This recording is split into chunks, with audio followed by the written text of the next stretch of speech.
In this video, I want to share with you guys 5 different lessons that I've learned that I think would probably have saved me the past 5 years of my life, to be honest with you. I've always been starting businesses, trying things, failing at different things, and since like early high school, right? And I seriously started getting into entrepreneurship and wanting to, start my own business since I was like 18. And now I'm about to turn 23. So if I could rewind the clock 5 years back, maybe even longer, if I knew these 5 things that I'm going to share with you right now, I think it would have saved me years and years of lost time, effort, and money. And I'm going to go over one final thing, which is summing all of this up, basically in a short summary of what I would do differently. So let's start off with number 1. The first lesson that I wish I would have known is actually how to choose the right opportunity. This is what I mean by that. When you are young, where are you actually getting your ideas?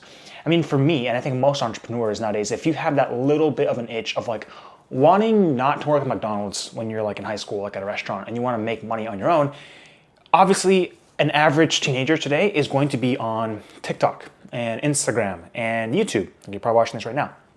And what you most likely see are other young people in their nice cars, 20 years old in a Lambo, super rich and super young, traveling the world, whatever. And you think, how could I be like them, right? Especially if you were like me, and I had that entrepreneurial itch since I was kind of young.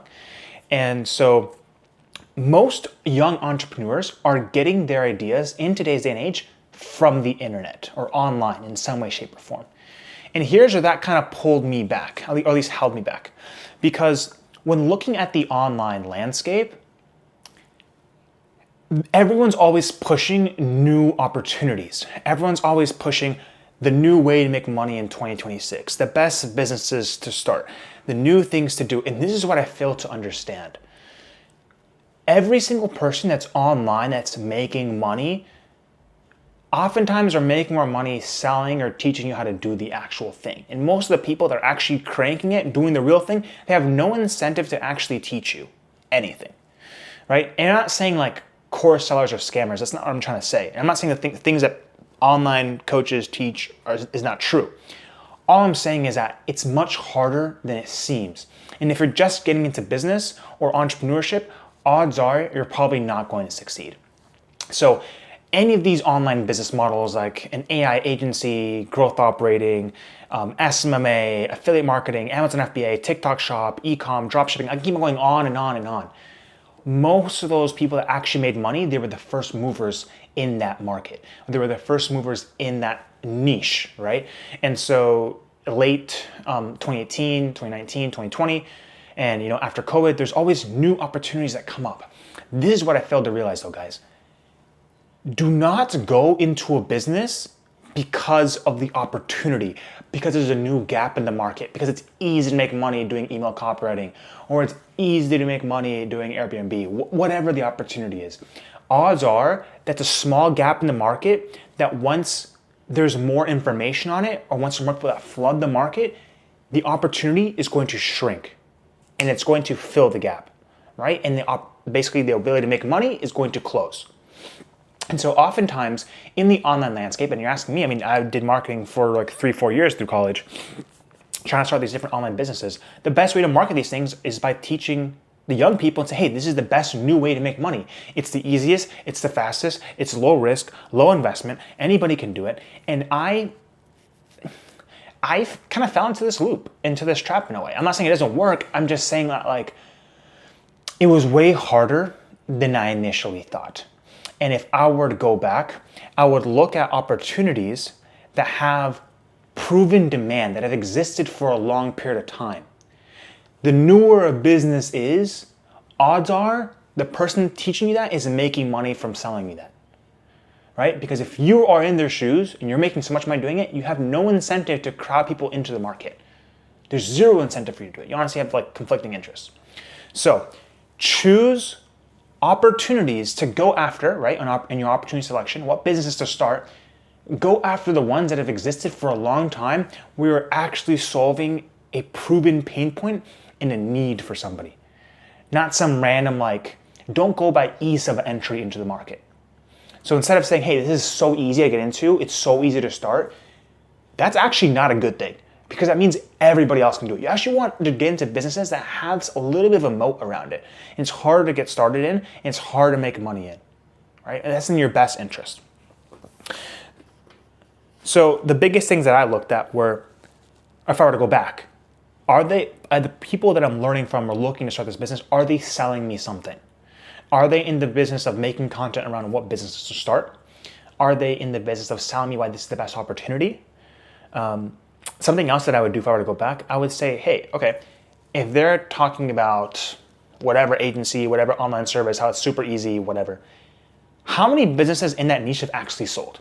Go to Biz by Sell, go to any online listing service, and see how many businesses are for sale. Why do I say that? If I were to go back and I would look at any businesses that I started, I would have seen that most of them struggle or fail to build real enterprise value. And what I mean by that is all these e-commerce companies, whatever, like 99.9% of them are not even going to succeed. They're not even going to get to $1 million in revenue. Right? So the people that are teaching you to start these things make it seem so much easier than they actually are. In reality, they're actually much harder. Go on business listing sites, look and see if there are many of those companies for sale, and just kind of see where they're at. Because if I were to do that, I would have noticed that most of these online businesses or things where places where most young entrepreneurs get their ideas truly don't succeed long term. And then, like I said, you want to go for the old businesses, things that have existed for a long period of time. Like, no matter what, people are going to need their pools cleaned. No matter what, people will need flooring. They're going to need their grass cut, right? People will need haircuts. Those things have existed since the beginning of time. If you have a business around that, odds are you're more likely to be successful than starting the newest side hustle, the newest way to make $1 million in one day.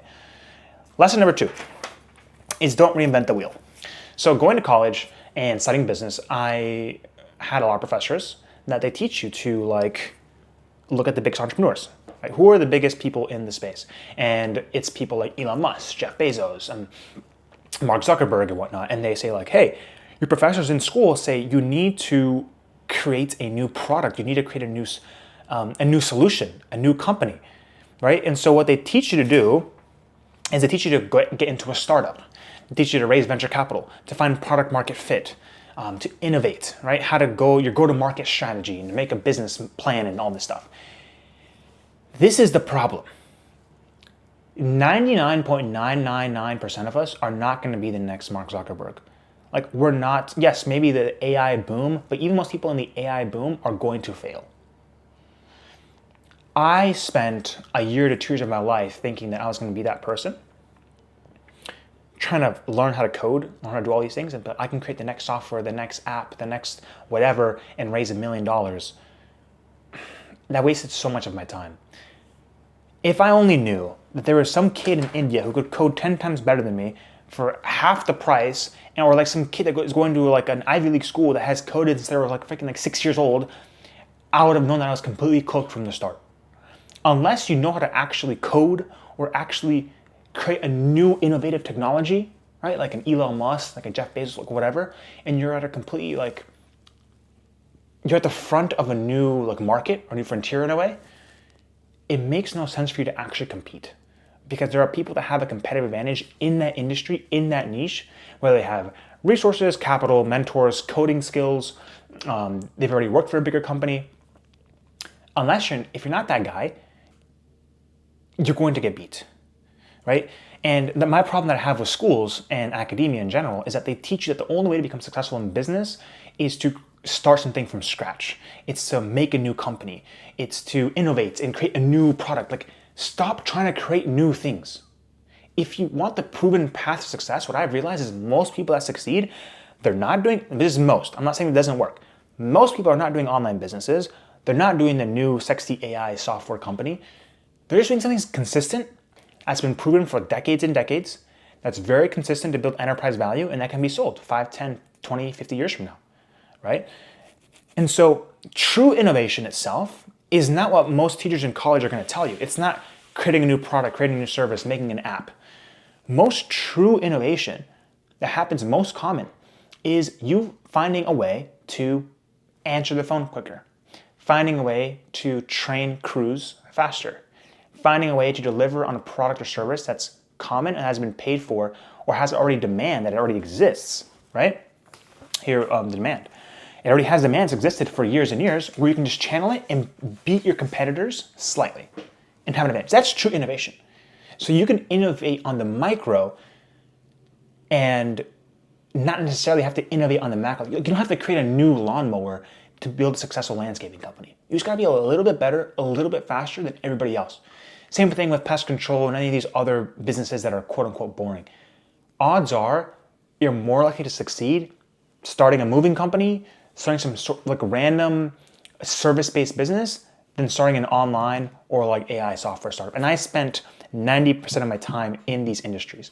I'm not saying it's bad. I'm just saying if you don't know how to code, that's not your skill set, you're not in the top percentile in this, forget it. And if you're not tapped into the online stuff and you don't see yourself doing this for the next 5-10 years, in my opinion, I would say forget it. Because most people here, they always want people that are selling like online courses, coaching, consulting, info, whatever. They all want to build the next software, right?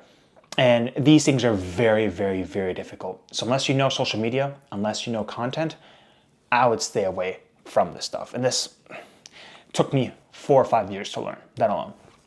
Now, number three is every business sucks. And here's what I mean by that. Every single business out there has its strengths and its weaknesses. It's like when you're playing Call of Duty, like any video game, right?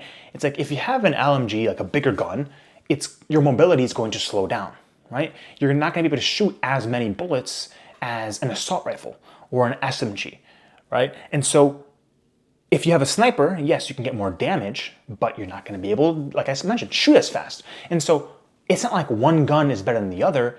It just depends what you're using it for. So every single business that you get into, in the beginning as an entrepreneur, it's going to seem like it sucks. It's going to seem like it's not as good as people said it was. It's going to seem that it's not as easy as you thought it was going to be. But here's the reality. Business sucks in the beginning. And it's not easy. And if you want things to be easy, just get a 9-to-5. Become an employee, right? Get a paycheck. And stop looking for your passion in business. Business is all the same. It's going to be HR, it's going to be payroll, it's going to be marketing, sales, finance, bookkeeping, accounting, yada, yada, yada. Business is all the same, no matter if you run a manufacturing company to if you run even one of these businesses, a software company, it's all becomes the same. So there's people that I know that are like, I have a friend of mine who owns an appliance repair company and he makes quick cash, he makes a lot of income, and he's struggling to get labor. I have another friend who's in real estate and he doesn't have a labor problem, but capital. It's really tough to get a lot of capital because of real estate so capital intensive. And so no matter what business you're in, whether it's an asset heavy business, service-based business, every single business is going to have its features and its drawbacks. You just have to understand what the drawbacks are and how to deal with them so you can manage them a little bit better than your competition. And so for me, what works best is using something that, I think it's Warren Buffett or Charlie Munger, what they said. Best solution for marriage, low expectations. Best solution for business, low expectations. Understand that what you're getting into is going to be like hell. And it's going to suck. And it's going to be very, very, very hard. And no business is going to seem perfect. You're going to get into it and you're going to be like, whoa, this sucks. But then you're going to understand how the business works and how to manage that, and that's where you can start to scale. So stop looking for the perfect business. Everyone over here tries to sell you on the perfect business to start, the perfect business to get into, but there is no perfect business. The perfect business is the one that you focus on, the one that you have a competitive advantage in, the one where there's not many, like competition is not very, very, very good, and you can basically outcompete them and be just a little bit better. So you have to pick your pain. You have to focus on like what pain can you handle. Some pain for some people is easier. It doesn't really feel like pain. For others, it doesn't make that much sense. So what you really want to do is you want to match your skill sets with the business. If you're very, very good at marketing and sales, it makes more sense for you to be in a marketing and sales heavy business so you can leverage your skill sets to scale. It makes no sense if you're good at marketing and sales to start a software company. Like if you don't know how to code, that makes no sense. In fact, it'll make more sense for you to start like a doorbell company, build a sales team in insurance. It would make more sense for you to build a pest control company, anything regarding door-to-door, sales, real estate, anything around that would make more sense because it benefits your skill set. So you really want to pick where is your strengths in your personality, in your network, in what you already understand, and make that be your pain because that's where you're going to be able to beat everybody else. Number 4 is repeatable success. So you want to follow people who started where you currently are, people who used a similar network to you. Like odds are, if you didn't go to an Ivy League school, if your parents aren't in finance or you didn't get a job at Goldman, odds are it's going to be pretty tough to start a hedge fund like Bill Ackman or Ken Griffith and trading put options and call options since you were in your college dorm room. It's going to be very difficult to do that. I'm not saying it's impossible. I'm just saying it's a little more complex than you may think. So you want to look at people where they currently are, how they did it, and say, I'm kind of a guy similar to that, similar to him and his skill sets. Maybe I should follow a similar path. Or let me see how he did it so you can just copy them. Because you want to follow someone for who they are instead of focusing on what to become. Like instead of trying to focus on like, I'm going to be an entrepreneur, you want to focus on like, who can I actually copy? Who can I emulate? Who's somebody who has similar skill sets to things that I have and had a similar life upbringing or whatever, where you can kind of like pattern, I'm trying to look for the word, but basically copy their patterns in a way and see how they succeeded. Because patterns are bigger than the exceptions. We think about Elon Musk, we think about Jeff Bezos, and you look at the Forbes 100 and you look at that huge list and you're like, whoa, I want to be like them. Odds are, if you're not creating an innovative technology, you're not building reusable rockets from scratch, you're not creating the biggest e-commerce platform in the world or the biggest social networking platform in the world, you're probably not going to be like these guys. So might as well focus on the highest probability bets or people that are idiots have done it over and over and over again. So focus on the probability, essentially, instead of the possibility of building a huge next startup, right? Take a simple idea seriously. This is very, very interesting because what I've seen with the most successful people is they find a very simple idea and they take it extremely, extremely seriously. Here's what I mean. Most big businesses today started off very, very small. And all you need to do is find one gap in the market, just one. And they started off very tiny. Now, keep in mind, simple does not mean it's necessarily small, right?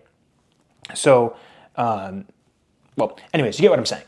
Simple does not necessarily mean small, but when you're starting off and you're very, very low in revenue and you're just getting started, oftentimes it just starts off by offering a simple service or a simple solution or one simple thing, and you just get a gap in the market, right? And then you start expanding from there. So I've personally struggled with this a lot.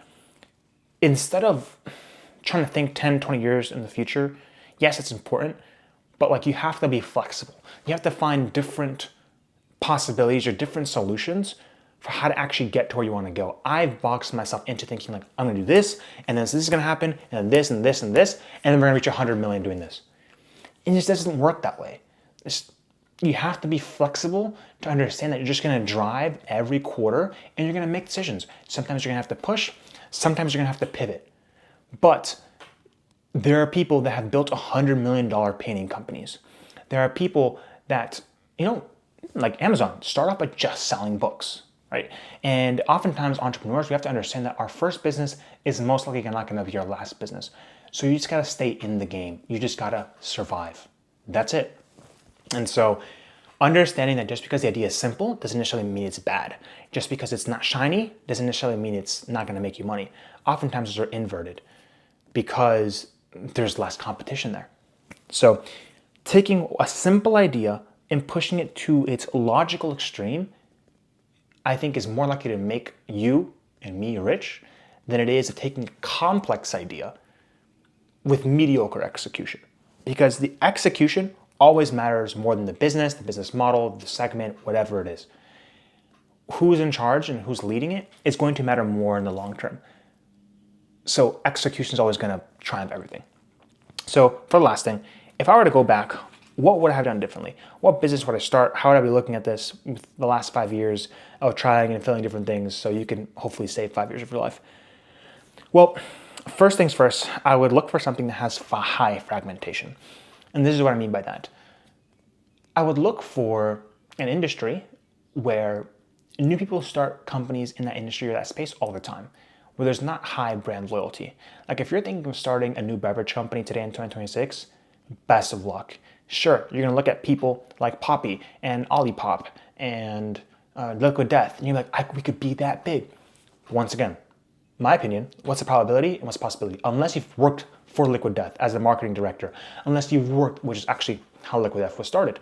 Liquid Death was started because the guy in the company worked for marketing in another company, I think it's like Red Bull or something else. So they already had a competitive advantage, right? They had industry knowledge, right? So you want to find where you can have that advantage. But it's very, very tough if you're going to start a beverage company because there's not much fragmentation. It's like Coke, Pepsi, Sprite. It's like the market is so narrow. It's going to be very, very hard to succeed. Whereas if you go to your local, what's an example? Think of any local business that you have. Like the guy that's power washing your house, you even know what the company is. You could start that tomorrow and no one really cares as long as you can do their service, right? So you want to find industries or niches, if I was starting over, that have high fragmentation. That's what I would do. Because that means I can get in there, get a phone number, get a website, and start making money. And people don't really care if I'm like established for the last 100 years. I don't need economies of scale. I don't need all these different things. I don't need critical mass, whatever. The second thing is I would look for something that has commercial and residential demand. I think the business I have right now currently, which is break room solutions for companies, we've struggled a bit just because we only have commercial demand. So we have less shots on goal. We have less leads. The feedback loops are longer. And when you're starting off, you really want a quick sales cycle. You want to be able to turn around your money in 30 days or less, right? And it's something that's for us has been very, very difficult because it's hard to turn over that cash. And I made this mistake as well before, which I'll get to in a second, but it's like choosing things I have right here. They're not services. I wanted to get into real estate, so I bought a property when I was 18, and now I realized that like, dang, this makes no money, and I won't be able to sustain myself from this. It makes like $200-300 a month, and it cost me like $110K that I have to raise from an investor. Like, unless I'm doing this as a fund, or unless I pivot my model either to like flipping homes, wholesaling, or something different, it's gonna be very, very tough to actually make money because the return on invested capital or how fast I'm gonna get my money back is going to take way too long. So prioritizing businesses that are service-based, also having a big market around it. So it has to have a good TAM. So total addressable market has to be large enough for it to make sense.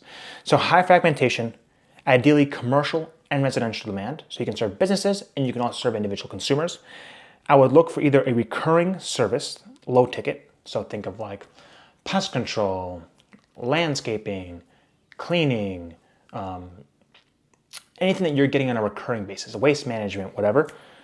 Or I would look for one-time high-ticket services that are commercial residential demand that have existed for a long time, right? These are not online-based businesses. These are not e-commerce. This is not manufacturing. These are service-based. Especially in the beginning, service-based is key because you need cash in the door. And if you successfully build a service-based company where you exit yourself, it's very common for it to build a good amount of enterprise value in the long term.